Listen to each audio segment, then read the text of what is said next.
Bismillahirrahmanirrahim. Dear students, Assalamu alaikum. Uh, Today I am going to talk about the over or under applied FH, and I will also explain it a question which is a very comprehensive question that will uh, include a complete unit cost. Before that, we have talked about only the factory overheads difference between actual and applied overhead. Today, I'm going to explain it the total unit cost, which includes your direct material, your direct labor, and factory overheads. So before moving towards that question, I just want to overview about the over or under absorption of overheads. In fact, the rate of overhead absorption is based on estimates of both numerator and denominator, as already explained it to you, because both uh, values are, both quantities are, both amounts are estimated based upon the budget, and budget is your best guess, and you take this best guess from your historical data, and it is quite likely that either one or both of the estimates will not agree with what actually occurs. So actual overheads incurred will probably be either greater than or less than overhead absorbed into the cost of production. Over absorption means that overhead charged to the cost of production are greater than the overhead actually incurred. And under absorption means that insufficient overhead have been included in the cost of production. So absorb overhead is overhead attached to product or service by means of an absorption rate or rates. Under or over absorbed overhead is the difference between overhead incurred and overhead absorbed using an estimated rate in a given period. If overhead absorbed is less than what incurred, there is an under absorption. If overhead absorbed is more than that incurred, there is a over absorption. Over and under absorptions are treated as a period cost adjustments, and we do it mostly in cost of goods sold. But uh, it is not necessary that all the time you treat all over or under absorbed into the CGS, because CGS includes only a part of your FH. You might have some other inventories including work in process. uh, you have also finished goods inventory which is not being sold. So all these three components, three inventories, your cost of goods sold, your work in process, and your finished goods inventory, all these include your third component, which is overheads. So the best way is to uh, the best way is to uh, adjust your over or under absorbed FH into these three inventories based upon their proportions. So for example, the overhead is in a production department is 80,000 and budgeted activity is 40,000 direct labor hours. The overhead recovery rate using a direct labor hours, here I'm taking direct labor hour as a basis, would be 2 per direct labor hour. So actual overhead in the period, say for example 84,000 and 45,000 direct labor hours are worked.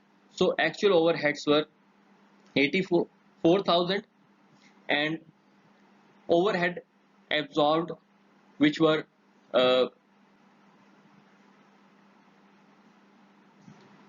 45,000 multiplied by rate, you get a 90,000 your uh, predetermined overheads.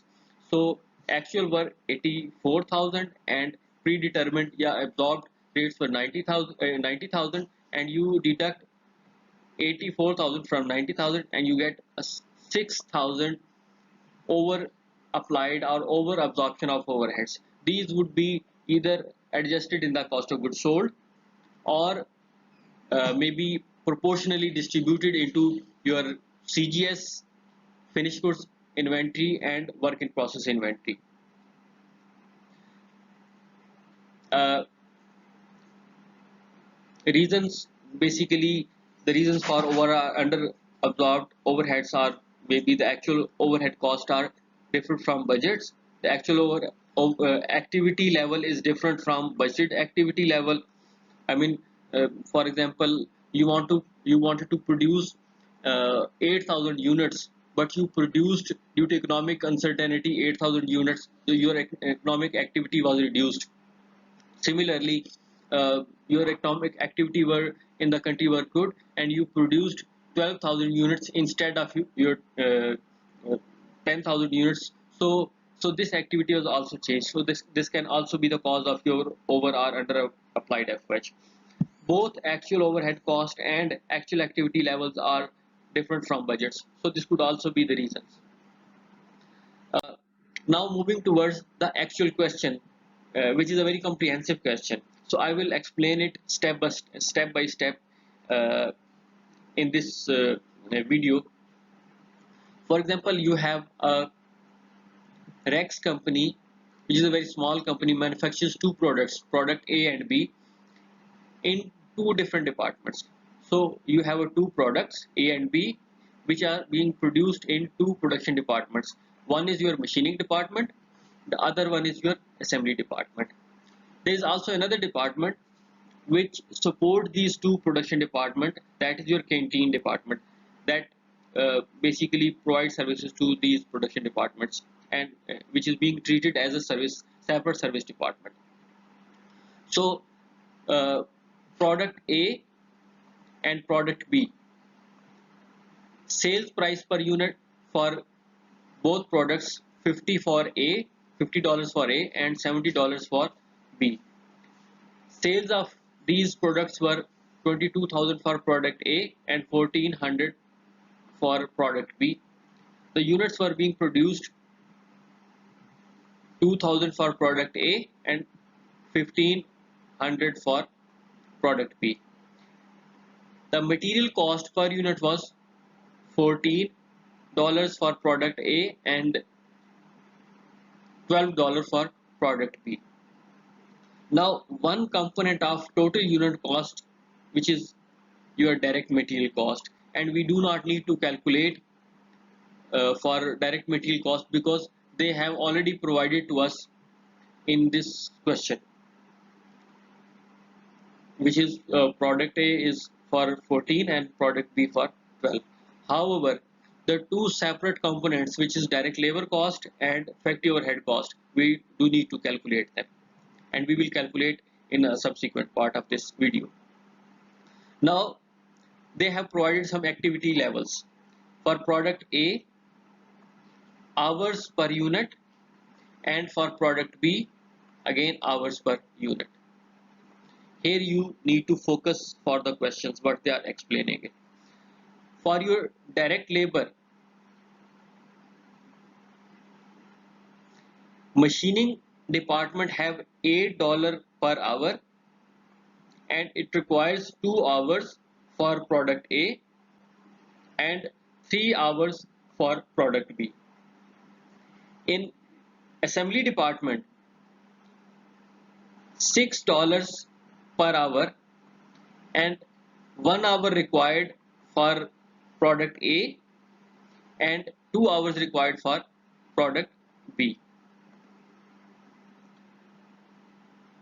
Then we have a machine hours per unit. I'm just highlighting it. This is related with the direct labor, this part, and this part is related with the machine. So we have A and we have a B. So machining department, in machining department, 3 machine hours required to produce a product A and 4 machine hours are required to produce a product B. In assembly department, half a machine hour is required to produce a product A, but no machine hour is required to produce a product B. Then we have a budgeted production overhead. These overheads are already distributed. So we do not need to worry about them because they are already distributed. There is a slight difference which I am going to explain it. Here you have a machining department, you have assembly department, and you have a canteen department. Allocated cost 10,000 for machining department, 25,000 for assembly department, and then we have a 12,000 of FH in canteen department. Then apportionment of other general production overheads 26,000 in machining department and 12,000 in assembly department, 8,000 in canteen department. Now the bases are already provided to us. Number of employees work in machining department 30 and number of employees in assembly department which are 20. In canteen department only one employee works. So it means that first of all we need to distribute this 20,000 to machining and assembly department, and the basis would be the number of employees. So this 20,000 would be distributed in machining department having 30 employees, and 20,000 would be distributed out of 20,000 would be distributed in assembly department for 20 employees in assembly departments. Floor area is also provided, which is 5,000 in machining department and 2,000 in assembly department. Now come to the requirement. Calculate an absorption rate for overhead in each production department for the year 31st and budgeted cost per unit of production A, product A and product B. Suppose that in year to 31st March 2200 units of products are produced and 1500 units of product B are produced. Direct labor hours per unit and machine hours per unit in both departments were as budgeted. So actual overheads were as follows. So here I am leaving it. I'm not going to explain it, the actual overheads right now, because this would be used in the later part, because we have to make a comparison between a budgeted FH which are here and actual overheads which are here. So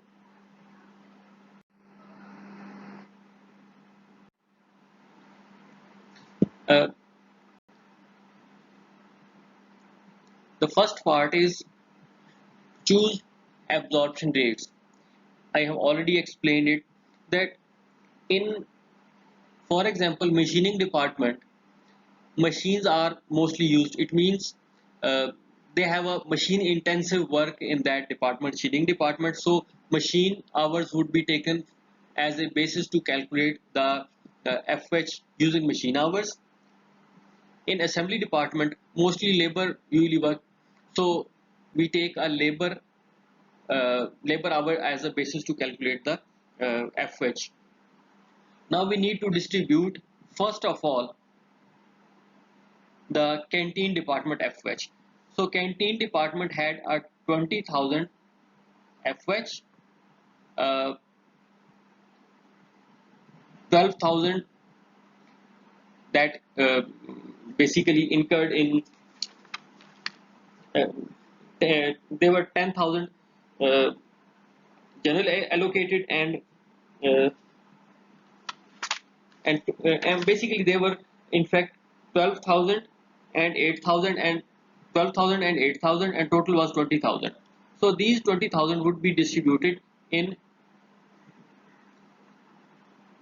machining department and this would also be distributed in the assembly department. How they would be distributed? They already mentioned that 30 employees work in machining department and 20 employees work in assembly department and the total is your 50. This 30 and 20 ratio would be used to distribute these FH. So 20,000 FH of canteen department divided by 50 total employees in canteen department multiplied by 30 employees in machining department, you get a 20,000 FH. So you allocated 12,000 FH in machining department. Then we have a 20,000 total FH in canteen department divided by 50 total number of employees in both departments multiplied by 20 employees in assembly department, and you get 8,000 FH in assembly department. So you add up these three components, you get 48,000 FH in machining department, and you add up all these, you get a 45,000 in assembly department. So the first step you have already done it, which is distribution of canteen department FH uh, to the machining and assembly department, I mean production department, so that their cost could also be recovered from the cost of product, which is basically sold in the market on sales price. Then we have distribution of FH in the uh, in both products, product A and B. So I'm just leaving this video up till now. In the next video, I'm going to explain it how these FH are distributed in production department A and production department